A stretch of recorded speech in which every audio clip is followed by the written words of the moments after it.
Buenas tardes, bienvenidos a nuestro directo sobre cannabis medicinal. Es un tema que nos lo habíais pedido un montón, que existe, bueno, está muy de actualidad, está en boca de todos y nos habíais preguntado sobre él y bueno, hoy vamos a abordar este tema junto con Concha, de dudas en cómo está este tema y la regulación y los usos del cannabis medicinal. A ver, Hola hola Concha, Paula, ¿qué buenas tal? tardes, ¿Cómo muy bien, estás? bienvenida. Gracias, Ay, no me he gracias. cogido los cascos. Aquí, Yo me por había si olvidado. acaso, como a veces hay problemas con el sonido, por si acaso. Funciona y si no ya los cambiamos. Estaba comentando Perfecto. que, bueno, que bienvenidos a todos y gracias por acompañarnos un día más en uno de estos directos hoy sobre un tema muy interesante, sobre el cannabis medicinal. Es un tema, bueno, que está bastante de actualidad.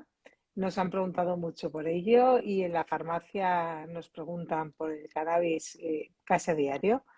Y cada vez también hay más, bueno, ofertas sobre cannabis que no es cannabis medicinal, que hoy lo vamos a aclarar un poco. Y vamos a hablar un poco, pues eso, hemos visto la necesidad de hacer una puesta a punto en este tema y de intentar aclarar un poco las dudas y todo lo que existe en torno a los productos con CBD. Y para ello, Concha, ¿nos puedes explicar qué es el cannabis medicinal y qué son los cannabinoides y empezar a aclararnos un poco y meternos de lleno en este tema? Pues nada, ello vamos. Gracias, Paula. Yo también considero que es un tema bastante interesante y que en el ratito que vamos a tener hoy no nos va a dar tiempo de abordarlo totalmente, pero bueno, si tiene más interés, pues haremos un segundo directo, ¿no?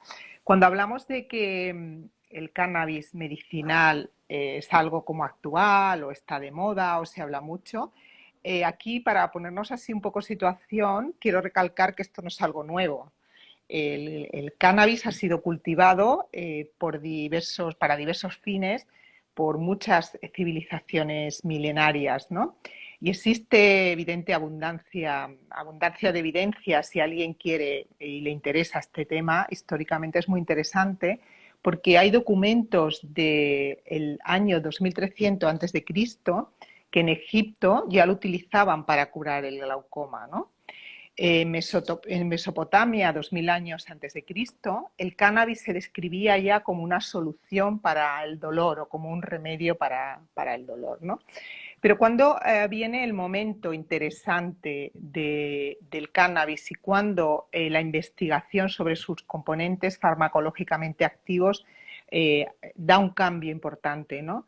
Pues el cambio importante fue en los años 60, la década de los años 60, cuando se desarrollaron y se dispuso de métodos cromatográficos y espectroscópicos que permitieron el aislamiento y la definición de la estructura de los componentes farmacológicamente activos, ¿no? de la planta del cannabis, ¿no? Y ahora vamos a entrar ya a familiarizarnos, ¿no? con estos componentes y con esto que todo el mundo seguro que ha oído hablar, ¿no? Y vamos a ello con el componente psicoactivo predominante, que es el conocido como el delta 9 tetrahidrocannabinol. A partir de ahora y en este directo lo vamos a llamar THC, porque si no es una palabra muy larga, es el delta 9 THC o THC, que fue aislado por primera vez en 1964 por Gaón y colaboradores.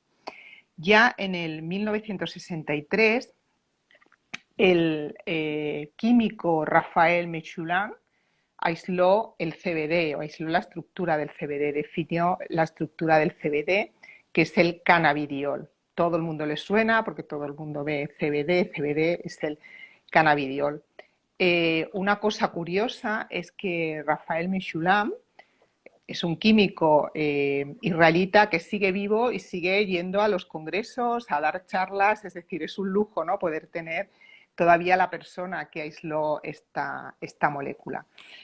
Desde entonces se han aislado más de 120 fitocannabinoides, pero realmente los más conocidos y los que realmente hay evidencia es el THC y el CBD y es de los que hablaremos hoy aquí, ¿no? Son compuestos químicamente similares que se unen a los receptores endocannabinoides del organismo. Luego hablaremos del mecanismo de acción porque es muy interesante para entender cómo funcionan.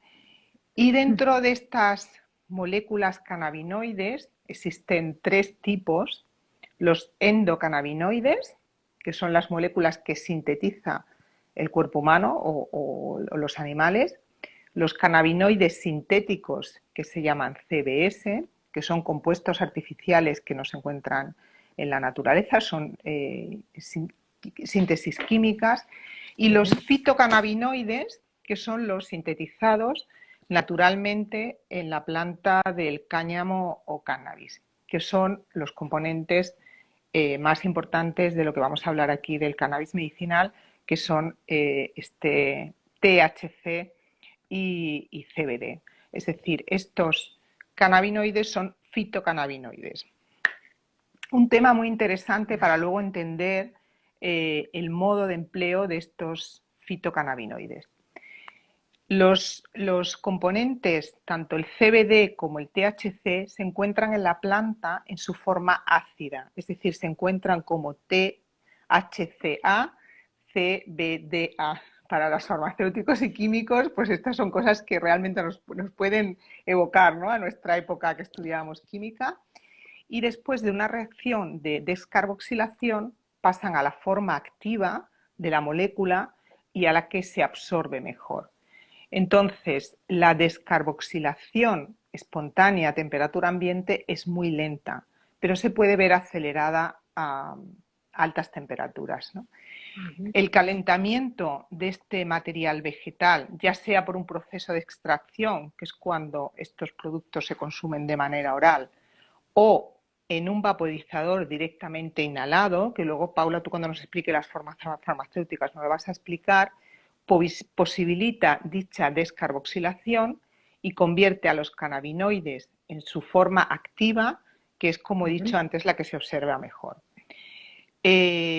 Para recalcar, los dos más importantes fitocannabinoides aislados hasta el momento, mejor descritos y más estudiados, y de los que más bibliografía hay, es el delta 9 THC y el CBD. ¿Dónde se encuentran en la planta estos fitocannabinoides? Se encuentran en los extremos de los brotes de la flor. Sobre la mayoría del resto de cannabinoides, hoy en día no se tiene suficiente conocimiento de sus efectos farmacológicos ni de su mecanismo de acción, por lo cual nos vamos a centrar en el THC y en el CBD. Y ahora, Paula, si nos cuentas las propiedades de estos fitocannabinoides y su importancia. Sí, como has comentado, el delta 9 THC o THC fue aislado en estado puro por primera vez por Meshoam y sus colegas de la Universidad de Jerusalén.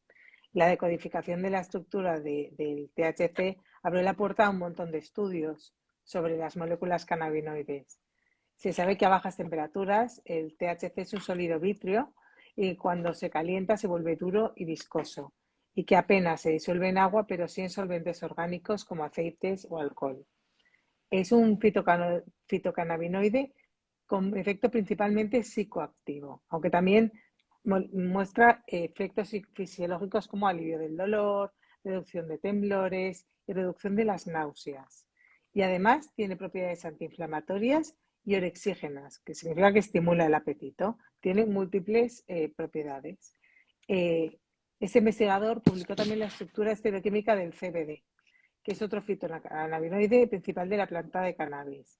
Sabemos que es hidrosoluble, pero también se disuelve bien en solventes orgánicos, como el pectano. Y a temperatura ambiente es un sólido, cristalino y incoloro.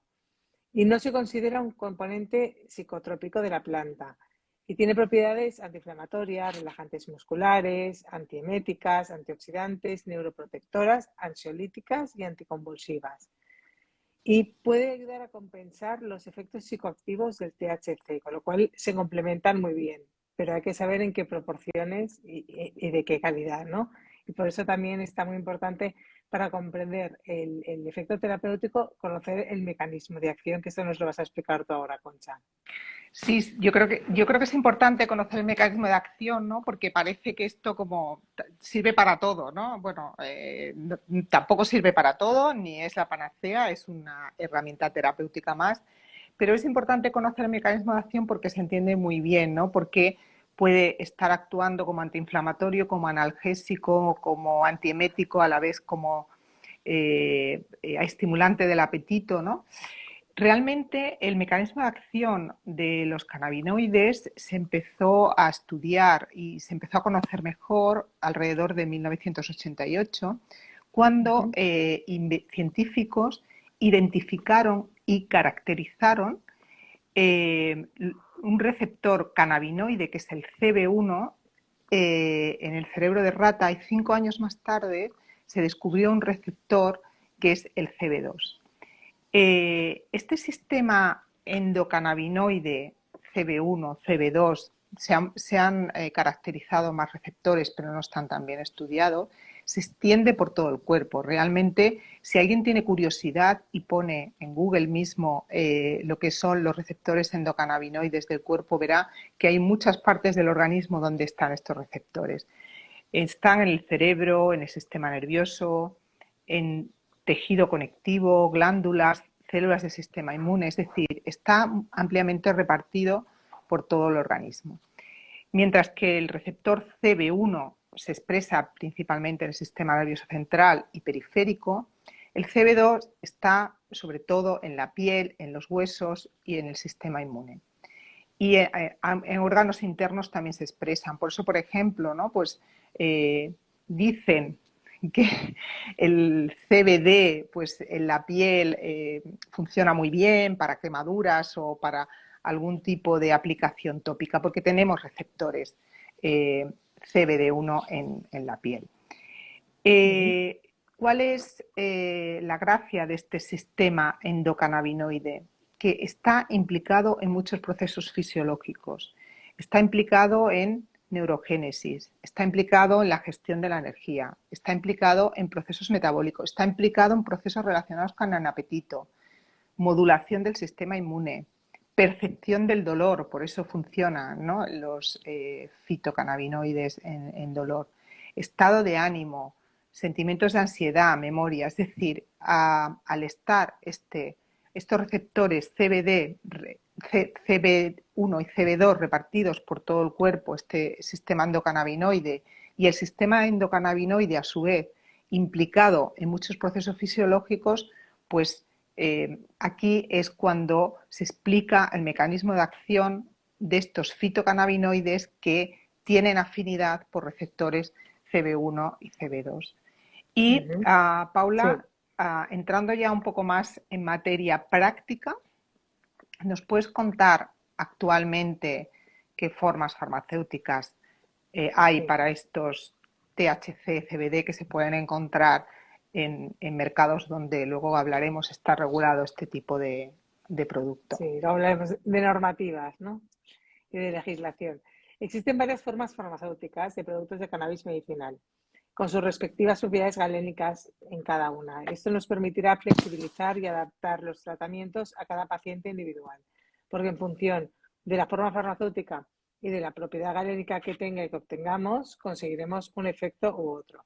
Dependiendo de la naturaleza del problema y de las propiedades farmacocinéticas, farmacéuticas, se podrá controlar la necesidad de un efecto rápido, un efecto uniforme, un efecto duradero, en función de esto, de la forma farmacéutica y de la formulación, ¿no?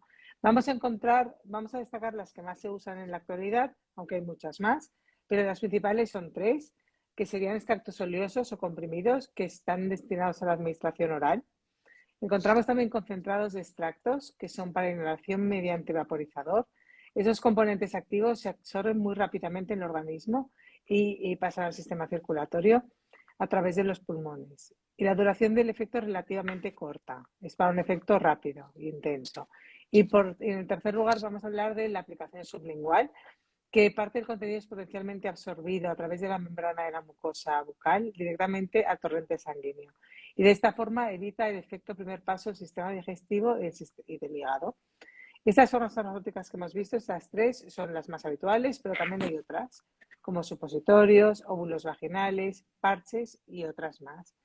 Vamos a ver también, Concha, las áreas de indicación más relevantes del cannabis medicinal. Hemos visto que en función de la forma farmacéutica y de la composición van a tener un efecto más rápido o más sostenido en el tiempo, más o menos potente, pero lo importante también son las áreas de indicación terapéutica más relevantes. Pues sí, las áreas de indicación más relevantes, ahora voy a poner, por ejemplo, voy a poner un ejemplo de un estudio alemán, ¿no? Donde se ha usado más en Alemania, que se está usando ya el cannabis medicinal, siempre en tratamiento de síntomas, porque vamos a ver que se usan en tratamientos de síntomas. Casi el 73% del uso ha sido en temas relacionados con dolor, tanto dolor neuropático como otro tipo de dolor crónico, como puede ser dolor oncológico, etcétera. También es más prevalente que el resto de sintomatología que voy a explicar, ¿no? El 10% en este estudio se usó en espasticidad. De hecho, en España hay un fármaco, ¿no?, que tiene cannabinoides y se usa en espasticidad en esclerosis múltiple. Y el tercer uso que se le dio en Alemania a estos productos es para náuseas y vómitos, muchísimas veces relacionado con el uso de quimioterapia. Por ejemplo, también se utiliza en epilepsias resistentes, también hay un fármaco en España con cannabinoides para el tratamiento de epilepsias resistentes y dependiendo del uso y el paciente, los prescriptores que están manejando el CBD y el THC van a hacer una combinación de estos dos principios activos dependiendo del uso que le queramos dar. Y también, por ejemplo, hay contraindicaciones de uso del THC en psicosis, ¿no? Una persona con psicosis no se le administra THC. Pero, por ejemplo, como analgésico, que es uno de los usos más importantes, el THC tiene que estar presente. No podemos usar solo CBD porque el efecto analgésico viene más por el THC. En cambio, por ejemplo, el efecto anticonvulsivo viene más relacionado con el uso de CBD. Por ejemplo, el que más es promotor del sueño o estimulante del apetito es el THC. Es decir, ¿cómo lo usan los clínicos que hoy en día lo están usando? Lo están usando combinando THC y CBD dependiendo del uso y dependiendo del paciente, ¿no? Pues si es un paciente con psicosis, no le vamos a poder dar THC aunque esté relacionado con dolor. Es decir, con las contraindicaciones, por ejemplo, en niños nunca se usa THC, siempre se usa CBD en epilepsias, por ejemplo, ¿no? Y Paula, me gustaría que nos contaras también si hay protocolos hoy en día que se usa, cómo lo usan los clínicos realmente, que es un tema yo creo que es bastante interesante de aportar aquí en este directo.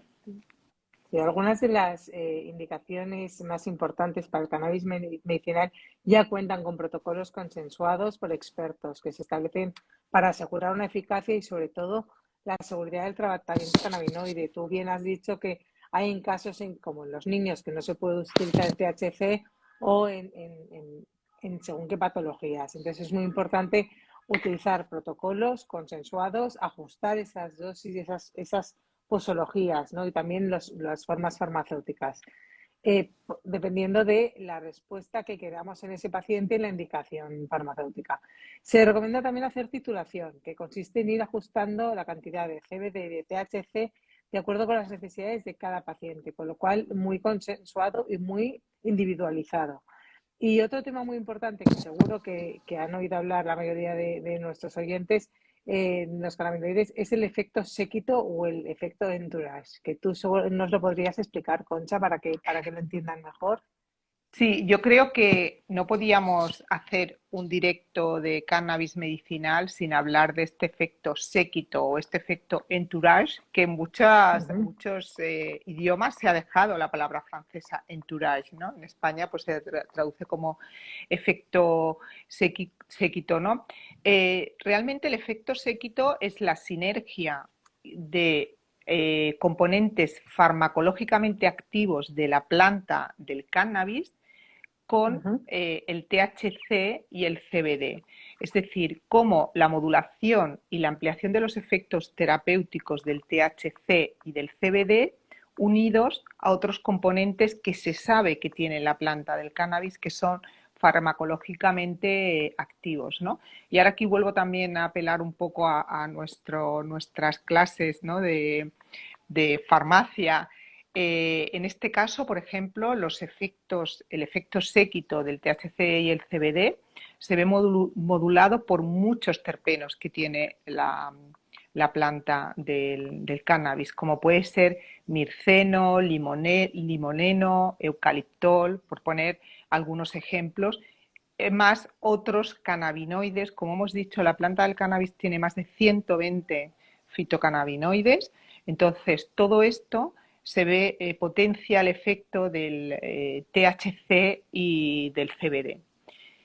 Por eso hay muchas guías y muchas recomendaciones de uso del cannabis medicinal, lo que se denomina el full spectrum, es decir, extractos donde el espectro es completo. No se usa el CBD aislado y el THC aislado, se usa este full spectrum por este efecto séquito y de sinergia de los diferentes cannabinoides y de los muchos terpenos que tiene la planta del cannabis. Si alguien lo quiere mirar, realmente es muy interesante la cantidad de terpenos que tiene y cómo hacen sinergia y amplían los efectos terapéuticos del THC y del CBD, estos otros componentes activos que tiene la planta. Entonces, Mejorando los resultados a lo bestia, claro. claro, entonces, en muchas fórmulas de las que hoy en día se comercializan en el uso del cannabis medicinal, hay lo que se denomina el full spectrum, es decir, no se ha aislado el THC y el CBD, se ha usado este amplio espectro de sustancias farmacológicamente activas que tiene la planta del cannabis, con lo cual y se potencian estos efectos. Entonces es un tema interesante cuando veamos una forma farmacéutica con el apellido full spectrum o espectro completo. Vale, y ahora la pregunta que más nos han hecho, Concha, ¿nos puedes hablar un poco de la regulación del cannabis medicinal en España a día de hoy? 18 sí, bueno, de mayo del 22, claro. tema complicado. Bueno, Exacto. antes de hablar de esto, quería decir que en el año 2020 marcó un hito en esto de la regulación del cannabis, porque la ONU decidió retirar el cannabis y la resina del cannabis de la lista 4 de la Convención sobre Drogas del 1961. Lo que hace con esta retirada de esta lista 4 de la Convención sobre Drogas es que abre la posibilidad del uso de cannabinoides a posibles regulaciones, ¿no?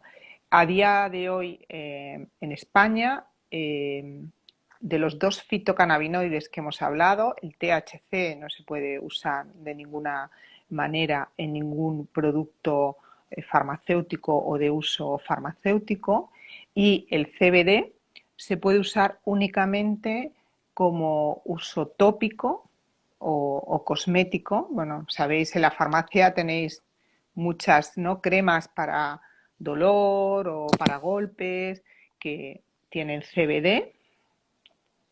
Y también, también tenéis cremas, ¿no?, de cosmética que tienen CBD. Eso hoy en día en España es totalmente legal, se puede usar. Hay que demostrar que tienen menos del 0,2% de THC, pero no se pueden usar ni como uso medicinal, como hay en otros países, ni como uso oral. Oral, ¿no? Sí. Vale, perfecto. Sí. Hay una pregunta que creo que he visto, Paula, ha pasado muy deprisa, pero creo que he visto que ¿cuáles son las contraindicaciones? Sí, ¿y quién estaría contraindicado? Sí, ¿en quién está contraindicado? Es que no sé, porque había dos, en quién está contraindicado, pero tópico a quién no se le puede dar. Yo no sé si No la se parte de puede dar. tópico la puedes contestar tú, yo sé más de la parte del cannabis medicinal, pero la parte del uso tópico del CBD no sé si tiene alguna contraindicación. Heridas. Sí, Vale, que no esté ni en heridas ni en mucosas. vale, vale. Del resto, ningún problema. Vale, y en el uso oral, pues dependerá si usamos CBD o THC, por ejemplo, como he explicado, el THC no se puede usar en embarazadas, no se puede usar en niños, no se puede usar en personas con psicosis, no se puede usar el THC en grandes cantidades en personas que tienen una adicción, va a depender también de la adicción, pero sí que tiene contraindicaciones de uso la forma oral, el uso medicinal, dependiendo también de la cantidad de THC o CBD que lleven los productos. Bueno, la forma oral no está permitida, ¿no? No, en Actualmente. España no, ¿eh? Estamos hablando de que en otros países Sí, que en sí que se España no puede está usar. permitido el consumo oral. En España, el único consumo de CBD a día de hoy permitido es el uso tópico. Las cremas que, bueno, tenéis en la farmacia, bueno, cremas o aceites, pero Sí, siempre uso tópico, nunca uso uso oral. oral. De hecho, está en Ujú, estudio también el uso del CBD como complemento alimenticio, ujú. pero a día de hoy los organismos europeos no han dado su autorización para el uso sería un novel food, pero a día de hoy no hay resolución positiva sobre el uso del CBD como complemento alimenticio. Pues Algunas tocará personas esperar. también nos han preguntado, ¿no? Pues lo que sí que se puede usar como complemento alimenticio es el aceite de cáñamo, pero no Ujú. el, el, el El CBD. CBD. Ujú. Perfecto. Bueno, pues para resumir, hemos visto los cannabinoides, el CBD y el THC principalmente. Hemos visto que existen los endocannabinoides, los de síntesis o los fitocannabinoides. Nos hemos centrado en los fitocannabinoides. Hemos visto que en la aparecen en la forma ácida y necesitan una conversión para la forma activa y que puede ser y que el CBD bueno, va muy bien para el dolor crónico, dolor neuropático, dolor oncológico, pero que no es psicoactivo, también es antiemético, que el psicoactivo es el THC. Hemos visto también lo del efecto séquito, el full spectrum, las fórmulas completas para potenciar una sinergia en la fórmula completa. Dependiendo también de la forma farmacéutica, vamos a conseguir un efecto más rápido y más intenso o más sostenido en el tiempo y un efecto más prolongado. Y hemos visto también, bueno, que la ONU lo ha quitado de la lista 4 y ahora estamos esperando nuevas regulaciones del cannabis medicinal en España, porque sí que está regulado en el resto de Europa, pero aquí no es apto para consumo oral el CBD ni el THC y solo el aceite de cáñamo, ¿no? Concha, ¿nos has Sí, comentado? bueno, otras partes de la planta, otras partes de la planta que no tengan THC y CBD sí que se usan, ¿no? El aceite de cáñamo hay complementos alimenticios, de hecho, que lo tienen, pero es un aceite, ¿no? Rico en determinados ácidos grasos, como puede ser otros aceites los que tenéis también en la farmacia, ¿no? Ujú. Como complemento alimenticio.